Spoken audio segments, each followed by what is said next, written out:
Welcome back. I guess we're doing this again. So, hi. Today I wanted to talk about Disclosure Day, the movie by Steven Spielberg. I can see them.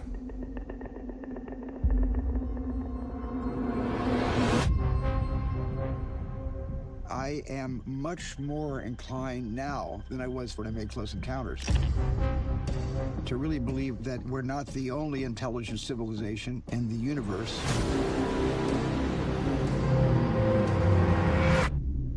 What did you steal? Secrets. People have a right to know the truth. This is a story about us, all of us, Good morning, Kansas City. up against the most extraordinary event in human history. What's happening to me? I'm frightened. I'm frightened out of my wits. You don't need to be. You have someone else. Daniel Kellner, Who is this? do not go back to the house. They found you. I don't know who you are, but they're gonna kill you.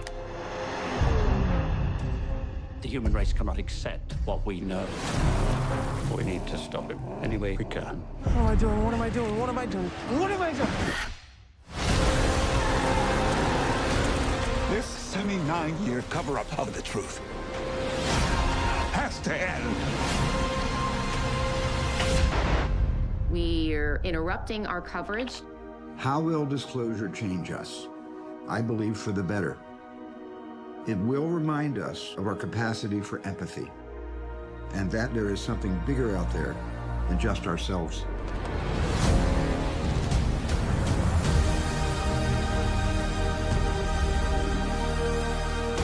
The only way to know your purpose is to go back to where it all began. I know you.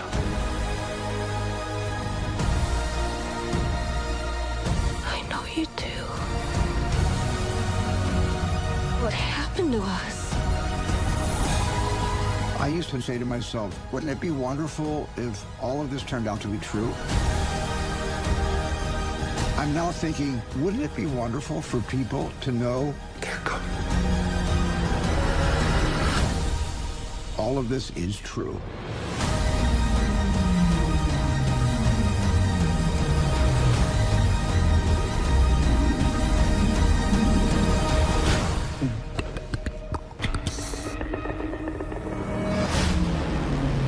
Disclosure Day.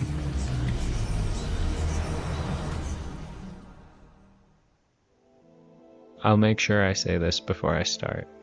I can't prove to you that Disclosure Day is part of a government psyop.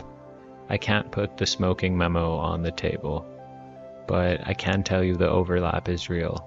The timing is super weird, and this whole thing deserves way more attention than just a shrug. I don't really know how to introduce this, so I'm just gonna get into what's weird. Disclosure Day isn't an indie curiosity that suddenly stapled itself to the UFO discourse in the final month because somebody in marketing smelled blood in the water. Spielberg's UFO project was being reported in 2024. Universal had dated it for 2026 way back in 2024. They moved it once in early 2025 to June 12th, 2026. And that was still long before Trump's 2026 UAP hype thing started. So the movie was already on the runway. The ship was built and the ritual calendar was already set. Then the UAP conversation started surging into the mainstream in a way that to me felt like the whole culture was slowly being rotated towards flying saucers. And this sounds like internet conspiracy slop, but think about it, please. The National Archives created a UAP collection. NASA said UAPs are a legitimate scientific opportunity that deserves a rigorous study. AARO exists as a standing federal office to study unidentified phenomenon, even though they are kind of useless. The Soul Foundation is meeting, scientific conferences are happening, Harvard has the Galileo Project, it has a UAP committee, Wurzburg is doing SETI and UAP programming, even Vatican-associated spaces are hosting talks on extraterrestrial life and UAPs. So if you keep pretending this topic is still crystal merchants and History Channel guys, I think you're living in the last decade. Every institution is in the room now. This is a serious academic topic. Now let's look at the political layer. Trump says agencies are going to release UAP and alien files. And this just in, President Donald Trump says he's directing the Pentagon and other departments to start the process of releasing documents related to alien and extraterrestrial life. He also wants them to release information surrounding UFOs. It comes after former President Obama said a few days ago that aliens are real, but that he hadn't seen them. Obama later clarified his comments. President Trump later said Obama gave classified information without specifying what that information was. Then he keeps mentioning them. Then the first batch dropped on May 8th. The Department of Defense has released hundreds of never-before-seen files on UFOs. The agency says this is all part of President Trump's effort to increase transparency, letting the American people, quote, see it for themselves. So these are some of the PDFs, images, and videos now on the DoD's website. Most of them were filmed by military aircraft. They include one from the Apollo 17 mission to the moon. It appears to show lights above the lunar surface. The Pentagon says all of the files have been reviewed for security purposes, but many have not been analyzed. More will be posted every few weeks. Then the second batch dropped on May 22nd. The Pentagon released its second batch of declassified UFO files today. Officials say a third release of files will be announced in the near future. News Nation Washington correspondent Maddie Beertemple reports on what's in those files. A black dot darting across the sky, a spherical UAP pulsing over water, and a video showing the military shooting down something over Lake Huron. They're part of the Pentagon's latest release of files Friday showing unidentified anomalous phenomena, more commonly known as UFOs. It comes after 8 members of Congress this March requested the release of certain videos and after President Trump directed the Defense Department and other agencies to start releasing government files. Friday's release is the second drop of declassified files, with a total of 222 now uploaded online and available for review. Pentagon spokesman Sean Parnell said that since the site's launch May 8th, the website has received more than 1 billion views. But the government offers little explanation for what it is exactly these files show. Beside each video is a description reading, quote, "Readers should not interpret any part of this description as reflecting an analytical judgment, investigative conclusion, or factual determination regarding the described event's validity, nature, or significance." Lawmakers who have called for the release of more UFO files praised the second batch. Tennessee Republican Congressman Tim Burchett tweeted, quote, "Let's keep digging," and thanked the president. The Pentagon says a third release of files will be announced in the near future. Maddie Beertemple, News Nation, Washington. Fascinating, right? And all of this was happening just ahead of a Spielberg movie called Disclosure Day, a movie about suppressed evidence and world-changing revelation. A movie Spielberg is promoting in language that tries very hard to blur the line between science fiction and a changing real-world conversation. In this day and age, why should something like an actual disclosure day ever be held in abeyance? Why? I mean, it's like we all have the right to know. Mm-hmm. We know a lot of things that we don't want to know, but the one thing we do want to know, we're being denied that. I mean, the government right now is releasing some very grainy and misty footage that doesn't really prove anything scientifically. But what they're saying is we're going to let the American public, determine what this is for themselves. Mm-hmm. And they're not coming out and saying this is what we have been interacting with or who we've been interacting with for the last 80 years. They're not saying that. That would be a true disclosure day.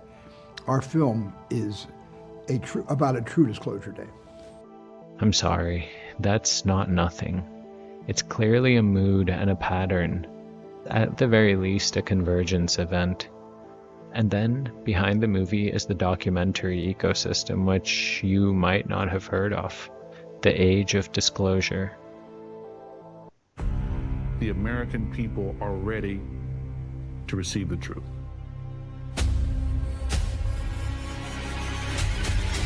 Humanity is not the only intelligence in the universe. Humanity is not the only intelligent species. We are absolutely not alone. Non-human intelligence exists. UAPs are real, they're here, and they're not human.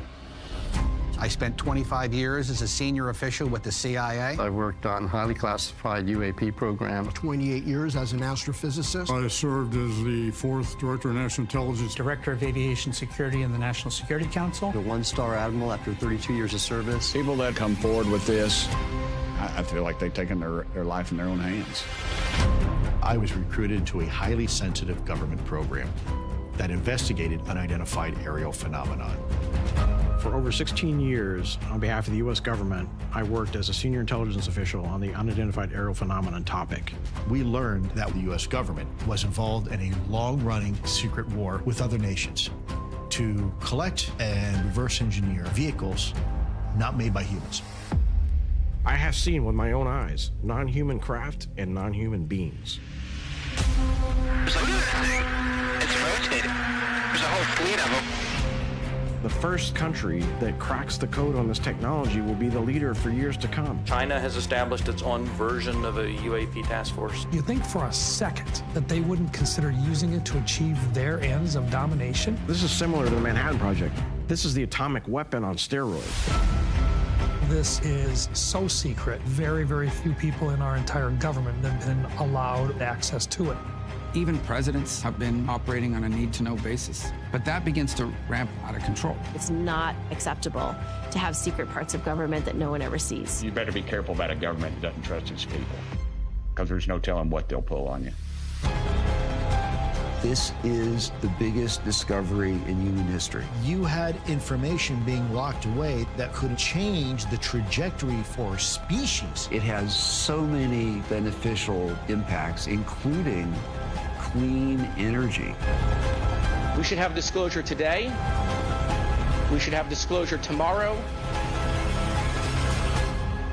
The time has come.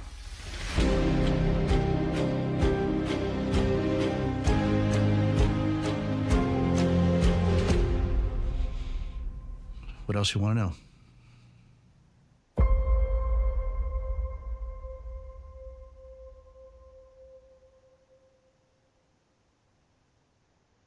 The title alone sounds like somebody handed the collective unconscious a branding deck. Like look at it. It premiered in 2025, and it said the government has hidden the truth about non-human intelligence. Spielberg later said it helped raise awareness around his own film, while also saying his film was already in production before the documentary arrived. So now we have a movie, a documentary, archival release infrastructure, public political rhetoric, and official file dumps all orbiting the same concept word: disclosure. Look, the symbolism is just piling up. But now I think comes the part where it's important to stay human. Because if you're going to walk into this weirdness, you need to bring your reason with you. The same government offices studying UAPs are also saying they have not found evidence of extraterrestrial technology, at least publicly. Arrow's useless reports say many cases are ordinary objects or bad data. NASA isn't saying the saucers are here. NASA's just saying the stigma needs to go down and the instrument quality needs to go up, and that evidence standard must remain brutal. If you skip all of this, you're not really awake. You're like a drunk UFO guy. It's cool, but it's not really helping.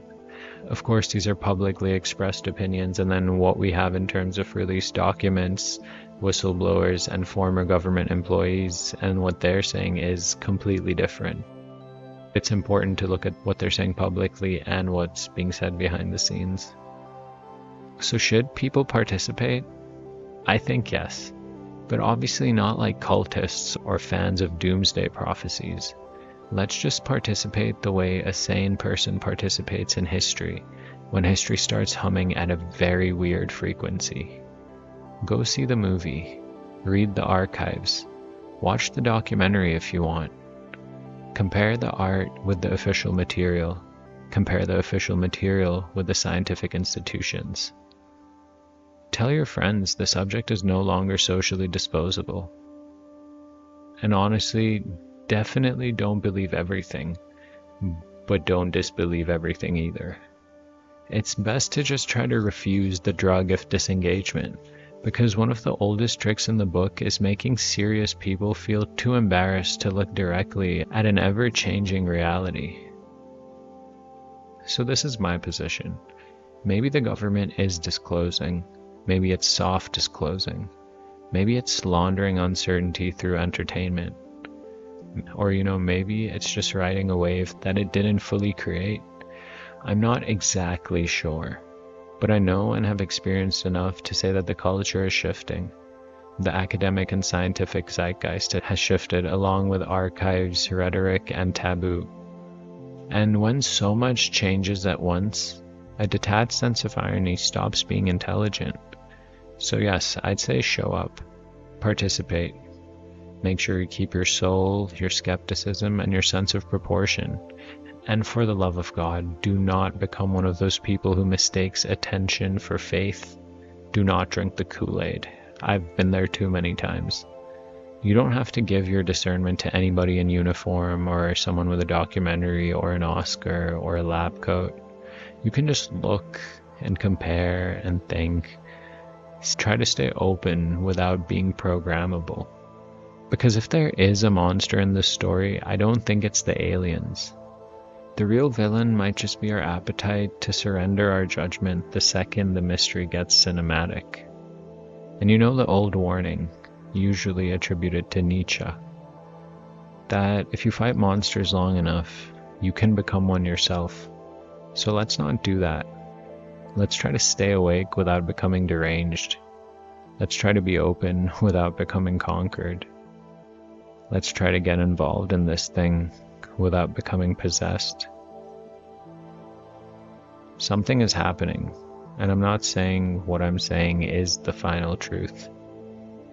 I'm just saying it's time to stop pretending that nothing is moving. See you on Disclosure Day.